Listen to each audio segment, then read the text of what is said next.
civil servant or none of the public administration bodies have enough people to actually be capable of providing all the works and activities.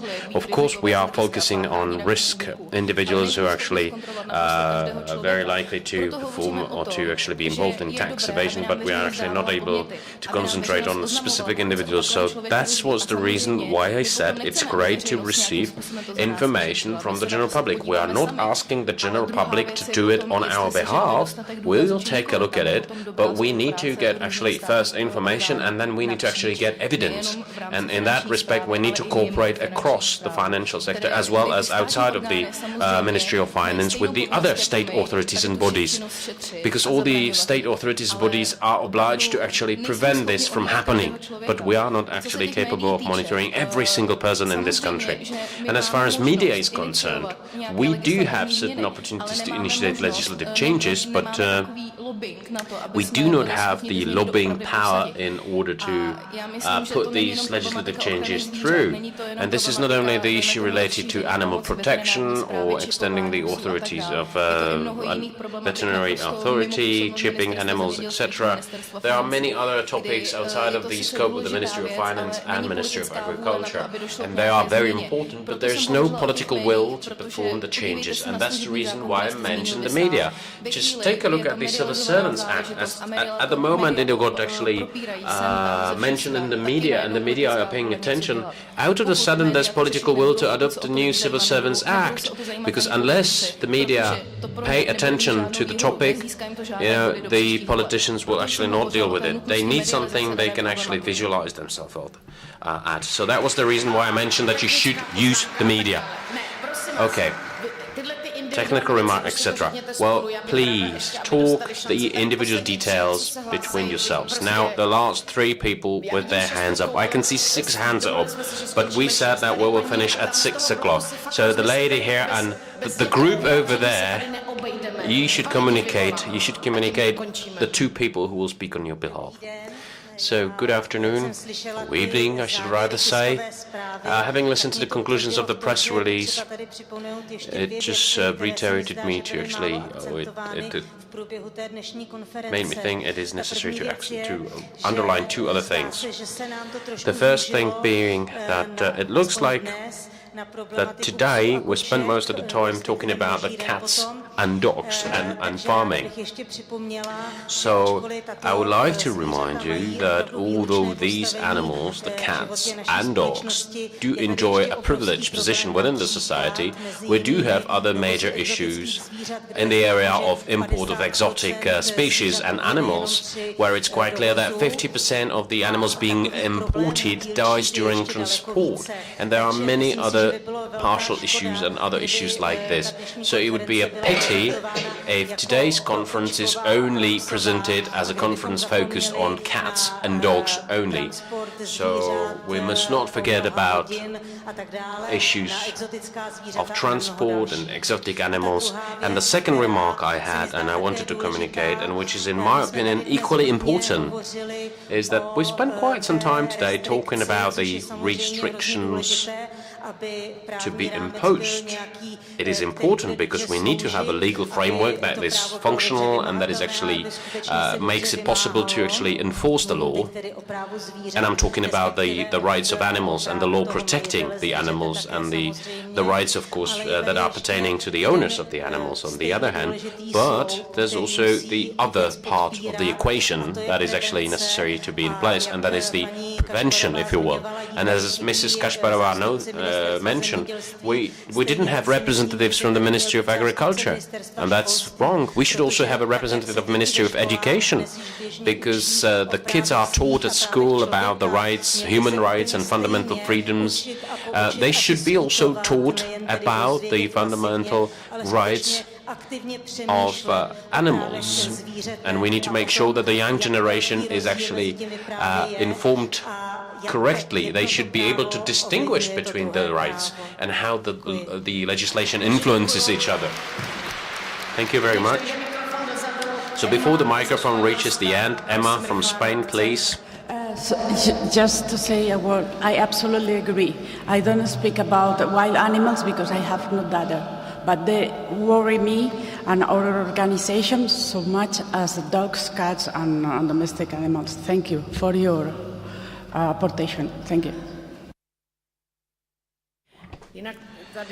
Well, we have a suggestion here to talk about the farming animals as well, but I think we have enough of topics to organize a conference every 6 months, and we could go on for a number of years. There's many topics, and this is actually, I don't want to take it on a light note, but there's way too many issues we need to resolve.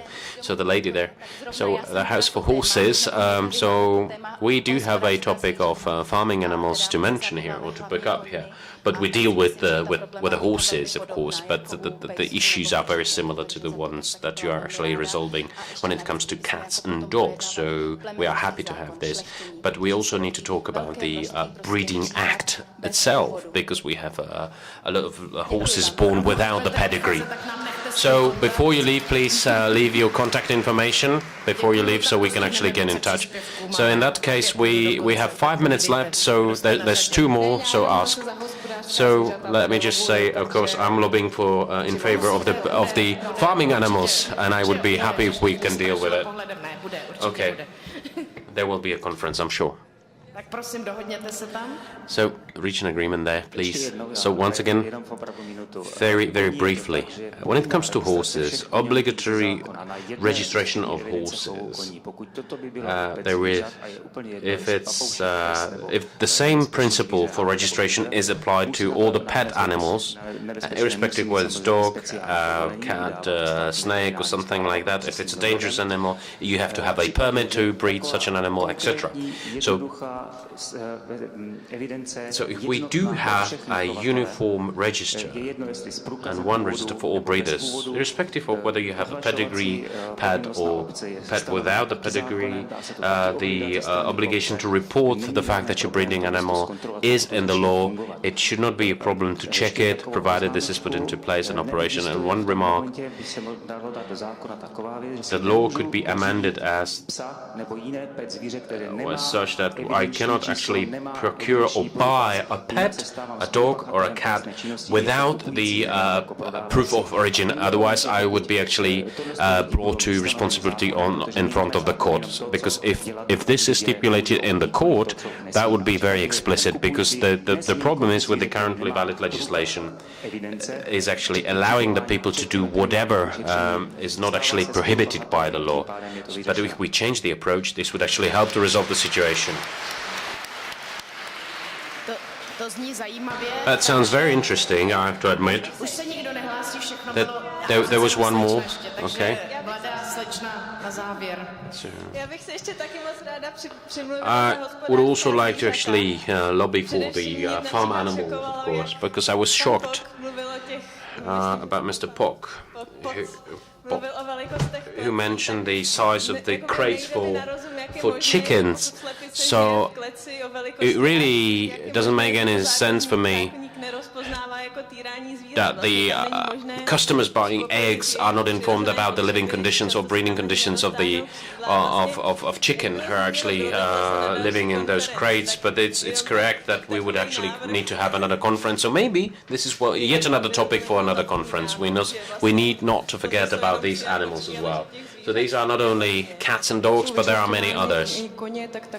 And of course, the same applies for milking cows that are actually being modified to provide more milk, etc. I can see that the farming animals supporters are here in large number.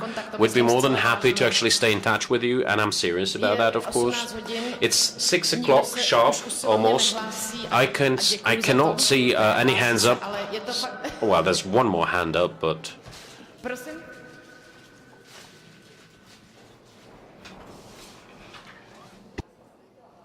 Ne, to už se nehlaš. As far as farming animals are concerned, there is a European initiative. Take a look at your group of animals, and there are certain measures being taken with respect to the horses or being prepared. So I'm glad that the Animal Foundation had the last say at this conference, because this is very symbolic, in my opinion. This is the way it should be. Thank you very much to all of you who have actually lasted throughout to the end. I think that there's quite a few of you around still. travel around. It's clear evidence that the topic was interesting for you. I would like to express our thanks and gratitude to the Vice President of the Senate for providing the auspices over the conference.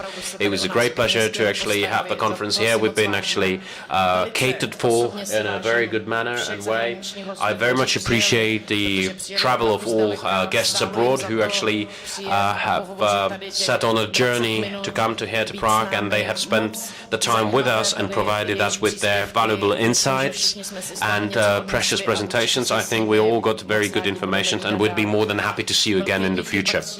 A great thanks goes to Dr. Martina Načeracká, who significantly contributed to the preparation of this conference, who actually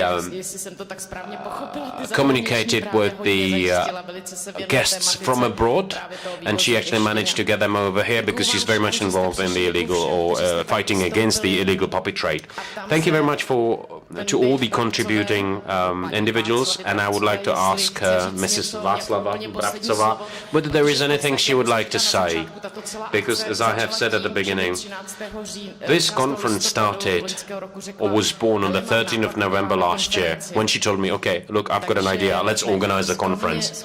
She is very seldom and she doesn't want to say anything at the end, so a great thank you goes to Mrs. Václava Brabcová for putting this idea forward.